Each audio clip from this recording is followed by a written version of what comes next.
tunaendelea kwenye ile message ya kwa jinsi gani ya kuweza kuamsha nguvu ya kimungu iliyokuwa ndani yako. Cha kwanza nilichokisema, mwili mzima umevibrate. Cha kwanza niliweza kusema njia 3 nakumbuka. Na ile message ilikuja ghafla, alafu nikawa najaribu ile video kuifanya iwe fupi, alafu unaona spirit ananiambia ile mada nilosema nitaizungumzia niache, zungumzia hii. Kama dakika hii upo hujatoka, manake hii message ni yako. Okay, mapipo. Ili uweze kumwamsha huyo dragon aloweza kulala hapo katikati ya kiuno chako, pamoja na huyo nyoka ambao anaita Kundalini rising kama sikosei. Okay. Kwa sababu mimi vitu somi kwenye vitabu, mimi napewa downloads na malaika na miungu ya zamani moja kwa moja. Kwa kuna mtu anaweza kushangaa hizo message napata wapi, ndio jinsi ninapopata hizo message. Sasa ili uweze kumwamsha huyo dragon na huyo Kundalini aweze kupanda na aweze kukaa hapa, maana yake antena yako umekuwa umeiwasha, yani umewasha switch zote 7. Switch ziko 7. Sawa? Iko kuanzia hapa katikati root chakra ambao watu wanaitumia sana vibaya kuzinizini kutoa mbegu, ndo root chakra. Root chakra na heart chakra ndo vitu ambavyo vinakuwa vinasumbua sana ili kuweza kuflow. Ila hiyo nguvu ikishaweza kuflow kwenye mwili wako, basi wewe taarifa unakuwa unapata moja kwa moja. Umeona kama mnyama akiwa na window anajua, kwa sababu chakra zake ziko connected zote 7. Yule mnyama hajasahau yeye ni nani. Sisi ndo tumesahau sisi ni nani, na ndio maana wanyama wengi sana wanatuogopa. Sawa, sasa inabidi uweze kuzibalance. Kuzibalance cha kwanza ni kipi? Naenda kwenye vile vitu muhimu na core ambavyo vitakusaidia kiurahisi. Cha kwanza, kuwa mtu wa kuongea ukweli ili uweze kuvutia viumbe mbalimbali vya ulimwengu tofauti tofauti. Ulimwengu iko mingi sana, mingi mno. Na leo hii unaweza kukuta umezaliwa katika ulimwengu huu wa dunia, kesho umezaliwa katika ulimwengu mwingine. Hilo ulimwengu wa dunia huwezi kuhama ukaingia ulimwengu mwingine, mpaka ulimwengu wa dunia mitihani ulioletu uweze kuimaliza. Kama mitihani ulokuja kuifanya hapa hujaimaliza, hauwezi kuingia kwenye ulimwengu mwingine. Najua message naoleta ni tata kidogo. Utaki kuniamini, chukua ambacho kitakufaa. Sawa. Kwa cha kwanza, zungumza ukweli. Cha pili, kila siku jipe mtihani kuweza kufikiria nje ya box ambao uchozoea kufikiria kila siku. Jipe mtihani mmoja tu. Kila siku jipe mtihani mmoja tofauti, ili ubongo wako uweze kuzoea, ili taarifa mpya zikiwa zinakuja pia uweze kuziamini. Kwa sababu unavyokuwa unafanya kila siku vitu tofauti tofauti, maana yake unapata mitihani tofauti tofauti kila siku ambao hukuitarajia. Na sasa jitahidi wewe unafanya mitihani sana ambayo ya mambo ya kiroho. Naweza kaniuliza ndio mitihani hiyo ni ipi? Itabidi tena nitengeneze darasa ambayo kuweka hiyo mitihani ambayo itakuwa ni ipi na ipi. Inabidi niandae. Sawa? Kwa sababu mimi nimejifunza naturally kupitia maisha nilopitia, kupitia viumbe mbalimbali vilivyokuwa vinajaribu kunishambulia. Sawa? Kwa sababu in reality I'm a dragon warrior. Huo ndio uhalisia. I'm a shaman, I'm an earth angel. Yani kwenye ulimwengu wa kiroho nina vyeo vingi sana. Nimepita milango mingi sana. Nimepita mitihani mingi sana kwenye ulimwengu wa kiroho. Yani nimetembea kwenye ulimwengu mingi sana ambao mimi mwenyewe siwezi hata kuikumbuka. Sawa? Na imesababisha nimekuwa ambassador. Labda nitumie hiyo nje. Nimekuwa ambassador wa miulimwengu yote hapa kwenye ulimwengu, kuweza kuitoa hiyo elimu huko na kuweza kuileta hapa duniani. Ambassador kwa Kiswahili sijui ni nani. Yani ndio hivyo, amenichagua niwe ambassador. Kwa hiyo ndio maana najua taarifa ya kiza, najua taarifa ya mwanga. Kwa sababu nishazungumzia binadamu una kiza ndani yako na mwanga ndani yako. Ndio maana unaweza kufanya maovu, unaweza kufanya mema. Sasa iko kiza na mwanga, inabidi viweze kubalance kwenye mwili wako. Vikishaweza kubalance kwenye mwili wako, maana yake ndio utazidi kufunguliwa milango ya ulimwengu mwingine na kuweza kupita. Mara nyingi tunavolala, watu hatujui tunavolala ile unaenda kuishi ni maisha yale mengine. Ndoto zile mara nyingi kama ndoto mbaya, maana yake ni unashambuliwa ama unajaribu kupewa taarifa kwamba fanya hiki au usifanye kile. Anahisi you are trying to give me, maana naona kana naongea lugha tofauti sana na watu. Information bro. Okay. Sasa cha kwanza, zungumza ukweli. yani zungumza ukweli. Kama hujaoa itakuwa ni tunza sana mbegu zako. Zitunze, sawa? Kwa sababu utakavyozitunza manake unakuwa unaihili hiyo root chakra. Unavyoiponya hiyo root chakra, maana hivi vingi sivijui kwa Kiswahili, panisamee. Root chakra ni chakra ambayo yani tuseme hapa kwenye mambo yako ya sehemu zako za siri ambazo watu wengi sana tunazitumia vibaya, sawa?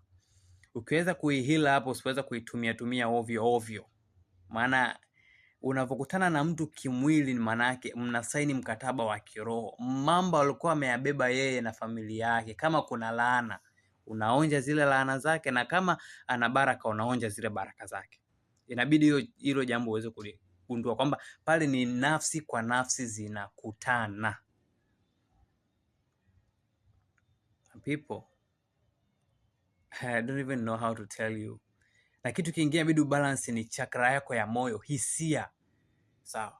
Cha kwanza pia kingine inabidi sana uweze kutrain sana macho yako, nini unachokitazama. Kwa sababu unachokitazama ndio unachokifikiria, unachokifikiria ndio unavyotengeneza hisia. Sasa kama unatazama maovu, hisia itakuja ni ya uovu. Sawa?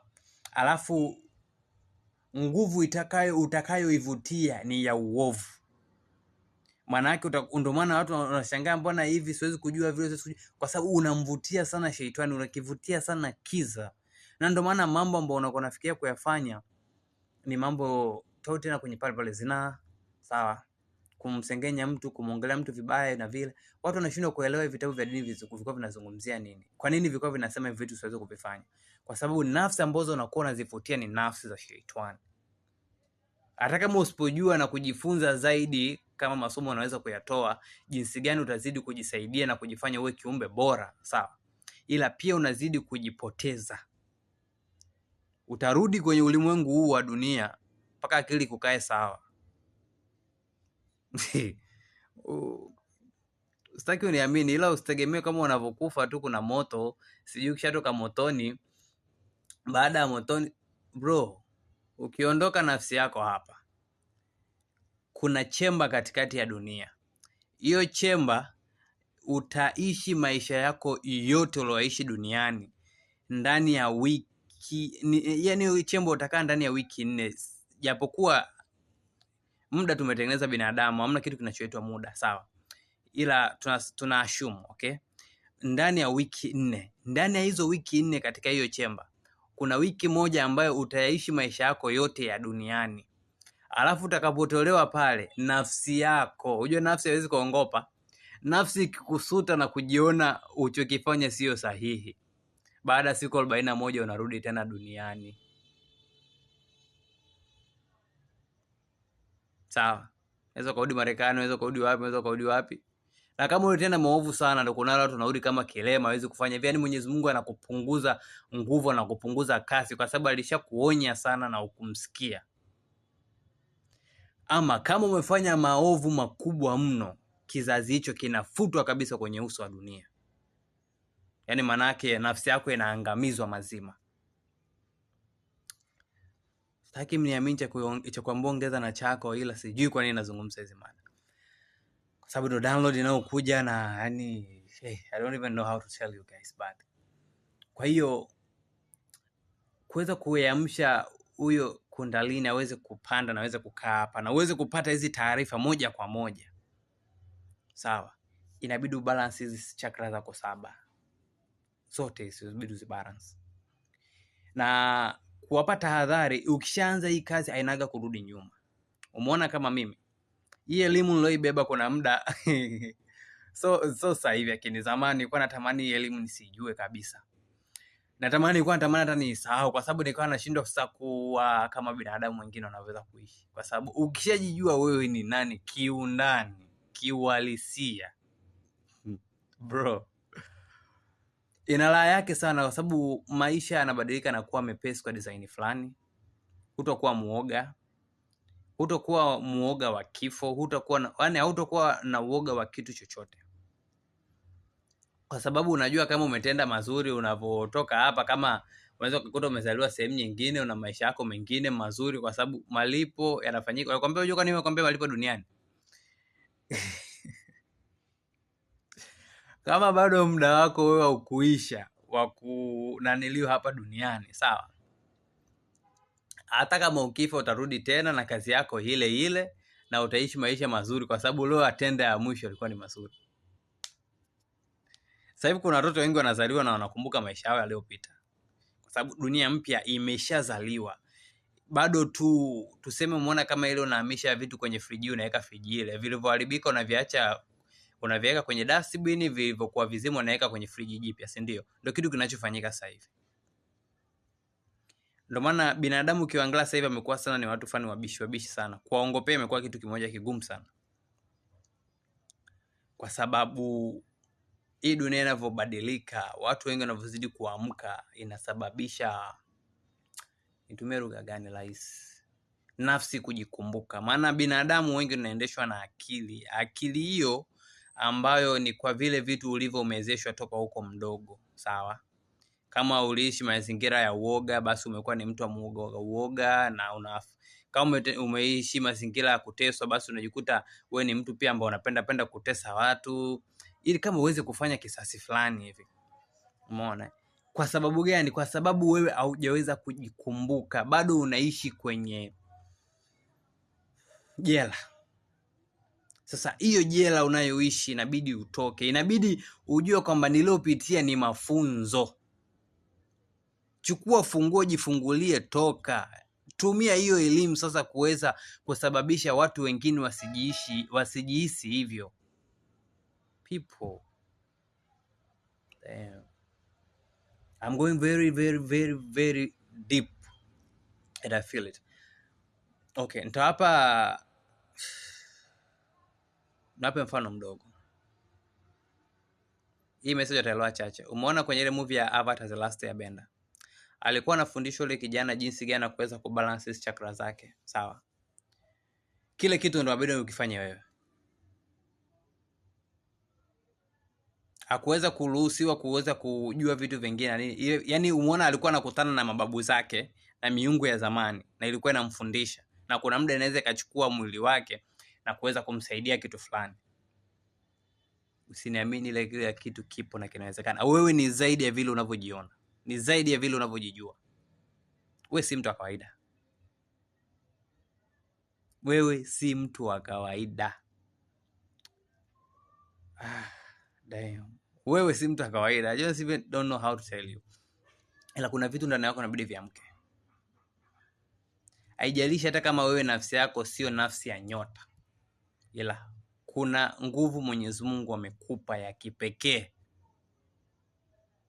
Labda alikupa akili, labda alikupa speed, labda hivyo, sawa? Kwa hiyo balance hizo chakra zako zote 7. Kwa mtu yote ambaye anahitaji msaada wa ana kwa ana ama kiundani zaidi, anaweza akaniDM kwa namba yangu 0773873900, 0773873900. Mtu yote ataki kutafuta kukwambia anataka kukusaidia, huyo sio mimi. Mimi simtafuti mtu. Huyo sio mimi. Sawa? Ila inabidi balance vitu vingi sana kwenye mwili wako. Hadi kuona kuna muda tunakuwa unaona umri unawahi kuzeeka. Binadamu anaona unawahi kuzeeka. Ila hiyo pia inasababisha na hiyo nguvu ambayo muda wote unakuwa unaifutia. Ndio maana jumba lako linakuwa linawahi kuzeeka, linawahi kuchacha, linawahi kuharibika. Sawa. Na mimi kama umechunguza video zangu ni mtu ambaye kuna muda anakuwa anang'aa sana, kuna muda kama anafifia kidogo, kuna muda unajua sababu gani?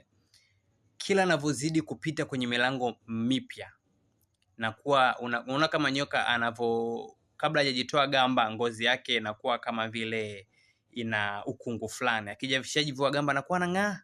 Ndio hivyo. Wanaita the dark night of the soul. Tuseme ni kiza cha nafsi ambao kila unavovuka mlango lazima ya zamani uyaache na uvuke. Kuna mengi sana people.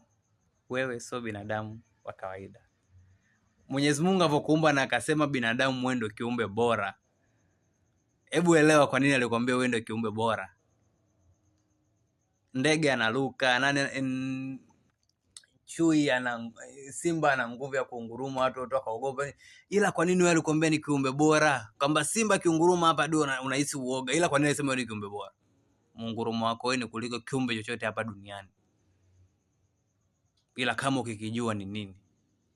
Sitaki uniamini. I don't want you to believe in me, okay? But damn. Nigga, you just have to know, inabidi ujijue ni nani. Na hiyo safari ukishaianza mnaga kurudi nyuma. Elimu ukishaijua bro, huwezi kurudi nyuma. Ndio kuna mitihani midogo sawa. Na mikubwa pia kidogo. Ila kuna ujue nikwambie kitu kimoja. Mimi ni hapa kwa ajili ya kuwasaidia. Sawa. Mimi nilipita mwenyewe. Sikushikwa mkono na mtu, hakunifunza mtu. Kwa hiyo ilibidi iwe hivyo ili nivigundue vitu vingi naweza kuzungumza na kuambia ulimwengu, sawa. Sasa nafasi yenu sasa. Naweza nikasema hivyo. Nafasi yenu. Autopitia yale magumu kivile kwa sababu nitakupa elimu ukihitaji. Just DM me. Okay. Just DM me, nitakupa elimu. Channel yangu YouTube ni Teknolojia ya Nafsi. Instagram ni Alan the Wise. Yaani nitakufundisha vitu vitatu, sawa? Uwe na nguvu kimwili. Manake kutakuwa kuna session mnaonaga tu na post mazoezi ya mwili. Kwa nini? Hiyo nguvu inayokuja pia inahitaji mwili ambao utakuwa na afya ili uweze kubeba. Kuna kipindi utakuwa na SQ usichokielewa, mdomo unakukauka muda wote kwa sababu zile light codes, zile mianga ya miali ya nguvu inayoingia kwenye mwili wako inahitaji mwili wako uweze kuzoea na kuweza kuibeba. Ndio maana inabidi uweze kufanya mazoezi. Utashangaa kanima master kitchen kwa watu wanafanya sana mazoezi na watu ambao wakizeeka wana nguvu kwa sababu ile miali iliyokuwa ndani ya mwili wake. Sawa, nitakufundisha wewe na nguvu kimwili, physically, mazoezi. Nitakupa hayo mazoezi ya kuweza kufanya. Alafu nitakufanya pia wewe na nguvu kiroho. Utaki kuziogopa nafsi zozote, iwe chafu iwe safi. Na uweze kubalance kiza na mwanga ndani yako.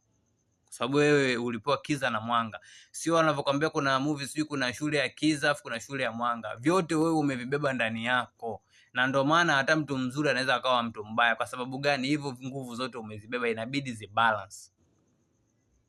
Uwezi mtu akataka kukuua ukamwambia ni uwe, au umepigwa shavu la huku ukamwachana la huku akupige. Alafu kaenda kwa Mwenyezi Mungu, Mwenyezi Mungu alikwambia wewe hivyo, hapana. Jitetee ila kiza kisikutawale.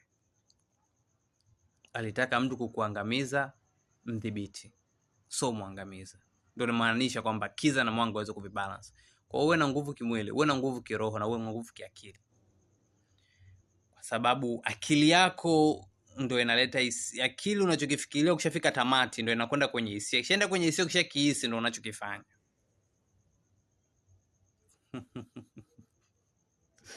My people. It's Alan the Wise once again and again. Okay. Aliyetuumba anasema anatupenda mno na anataka tukumbuke sisi ni nani. Anatupenda mno. Okay, let's rise the vibration higher, okay? Kila ukitaka kujihisi kwamba unajihisi unyonge au nini, ikiwezekana kuna muda ongea kwa sauti, shout out, feel out, okay? Kwa sababu gani? Wewe ndio kiumbe bora kuliko kiumbe chochote. Kwa hiyo simba anavyounguruma, akiwa mbele yako anakuungurumia afu unamwangalia, wewe ukiunguruma inabidi ainame chini kwa sababu wewe ndio mamlaka yote umepewa. That's all.